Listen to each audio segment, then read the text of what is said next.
Hello everyone, welcome to our channel. In this lecture, we have to discuss question number 11, exercise 8.1, and the chapter is Introduction to Trigonometry. Okay, before we start the solution, आप सभी से request है कि आप लोग copy और pen लेकर के बैठना और मेरे साथ साथ आप लोग सोल्यूशन देखते रहना, करते भी रहना। इससे आपकी प्रैक्टिस भी हो जाएगी, आपको ज़्यादा चीज़ें अच्छे से समझ में आ जाएंगी। बिल्कुल आपको बेसिक कॉन्सेप्ट और वेरी वेरी इजी मेथड में आपको सोल्यूशन बताए जाएंगे। इसी तरह से आपको रिमेनिंग्स कोई भी क्वेश्चंस के सोल्यूशन देखना हो, एक्सरसाइज वाइज प्लेलिस्ट आपको पड़ी हुई है, आप जा करके उनको आप सोल्यूशन देख लीजिएगा, जिस भी क्वेश्चन के सोल्यूशन आपको रिक्वायरमेंट हो। ग्रुप्स आपके लिए लिंक सभी के डिस्क्रिप्शन में अवेलेबल हैं, तो आप जा करके उनको जरूर ज्वाइन कर लेना। ओके, स्टार्ट करते हैं question. State whether the following are true और फॉल्स, जस्टिफाई योर आंसर। आपको आंसर को जस्टिफाई भी करना है, रीजन भी बताना है। पांच यहाँ पे टोटल जो है यहाँ पे आप दिए गए हैं आपके पार्ट इसके, और सभी में चेक करना है ट्रू है फॉल्स है स्टेटमेंट। पहला देखते हैं, the value of 10a is always less than 1। अगर मैं इसका ग्राफ बना दूँ, आप ज़्यादा कंफ्यूज मत होना, ग्राफ इसका कुछ इस तरह से होता है। तो और जो साइन और कॉस का ग्राफ होता है वो हमेशा 1 के बीच में होता है, 1 और -1 के बीच में होता है। आप बस इतना थोड़ा सा यहाँ पे ध्यान रखो, यहीं पे आप नोट डाउन कर लेना कि साइन और कॉस की जो वैल्यू होती है ये हमेशा, या कह सकते हैं इसकी जो रेंज होती है, वैल्यू होती है, ये 1 और -1 के बीच में होता है।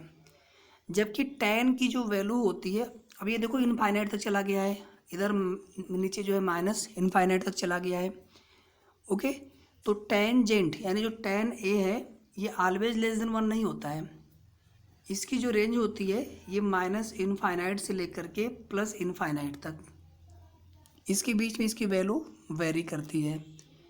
अब देखो यहाँ पे हम जो एंगल, सपोज दैट ए जो है ना, वो एंगल वो अलग चीज़ है। एंगल रखने के बाद, एंगल आपने उसमें वैल्यू पुट कर दिया, उसके बाद आप tan उसका निकालते हो, रेशियो निकालते हो उसका, तो वो जो उसकी वैल्यू आती है that is the range of that trigonometric ratio.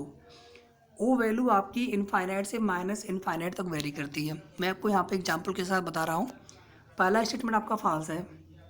जैसे हमने कहा tan 0 कितना होता है, tan 0 0 होता है। tan 90 कितना होता है, आप सभी बताइए फटाफट कमेंट करके। बिल्कुल आपको याद होना चाहिए अच्छे से, इनफाइनाइट। ओके, इसी तरह से tan की जो मिनिमम वैल्यू होती है वो माइनस इनफाइनाइट होती है। आप यहाँ पे 180 कर लो, tan 180 देखो कितना आ रहा है, करके देखो आप लोग। इसको हम लिखेंगे tan 90 प्लस tan 90, कितना आया, माइनस ना, इनफाइनाइट थोड़ी आ रहा है। कुछ चीज़ें आप भी वेरीफाई किया करो, ठीक है। ओके, चेक कर रहे हैं यहाँ पे हम लोग, इतना क्लियर हो आपका।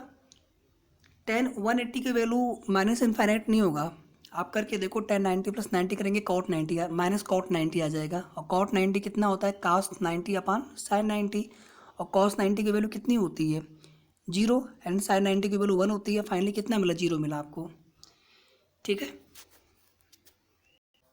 तो याद रहेगा सभी लोगों को, tan की जो वैल्यू होती है ये माइनस इनफाइनाइट से इनफाइनाइट तक वेरी करती है। साइन और cos इनकी जो वैल्यू होती है ये -1 से लेकर के +1 तक वेरी करती है, इसको आप याद रखना। सेकंड देखो आप, sec a is equal to 12/5 for some value of angle a, ये पॉसिबल है कि नहीं, आप ये लोग चेक करके बताओ। अच्छा, आप मुझे बताओ sec 0 की वैल्यू कितनी होती है। अगर आपको नहीं याद हो तो एटलीस्ट cos 0 पता होना चाहिए। cos 0 की वैल्यू कितनी होती है, 1 होती है, तो sec 0 कितना हो जाएगा, 1/cos 0 मीन्स 1 हो गया। sec 30 कितना होगा, cos 30 की वैल्यू कितनी होती है, √3/2, तो sec 30 कितना हो जाएगा, 2/√3। cos 45 होता है 1/√2, तो sec 45 हो जाएगा √2। cos 60 होता है 1/2, तो sec 60 कितना हो जाएगा, 2 हो जाएगा। cos 90 कितना होता है, 0। ओके, cos 90 कितना होता है, 0 होता है। sec 90 कितना हो जाएगा, sec और cos जो है जस्ट इन्वर्स होते हैं, साइन का कोसाइन इन्वर्स होता है, tan का cot इन्वर्स होता है। ये हो जाएगा 1/0 मीन्स इनफाइनाइट। ओके, यानी जो सेक की वैल्यू है वो इनफाइनाइट तक जा सकती है।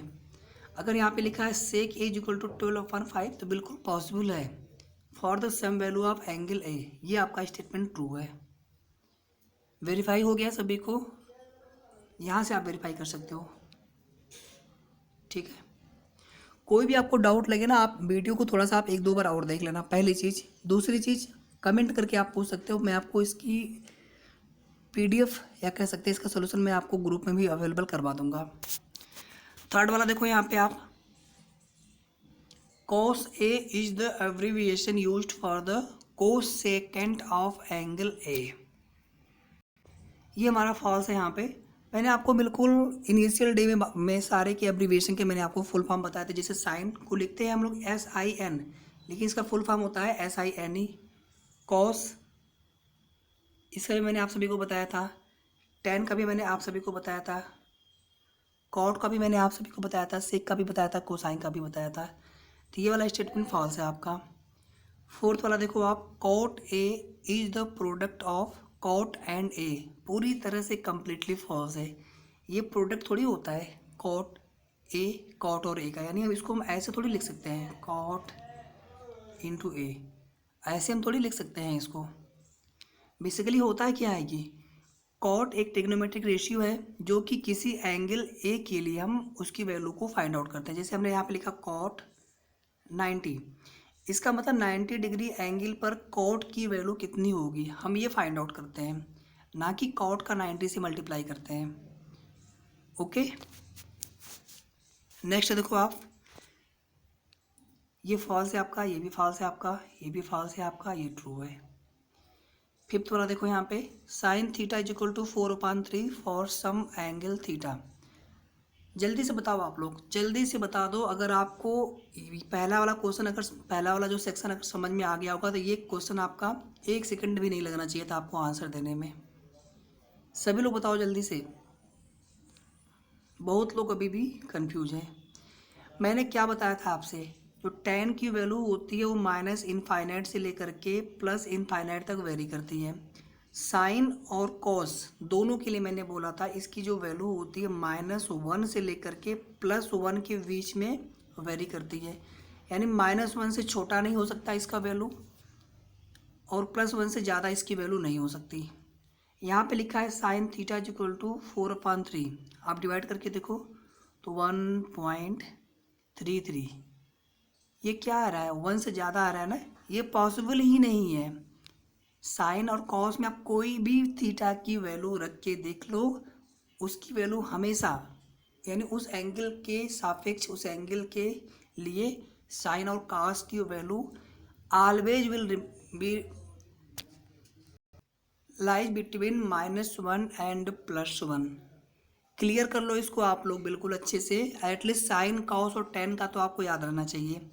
tan की वैल्यू, जैसे अगर ये यहाँ पे tan होता है tan थीटा इक्वल टू 4/3, तो ये करेक्ट था, क्योंकि tan थीटा या tan फॉर सम एंगल, उसकी हम tan की वैल्यू निकालते हैं, वो वैल्यू जो होती है माइनस इनफाइनाइट से लेकर के पॉजिटिव इनफाइनाइट तक वेरी करती है।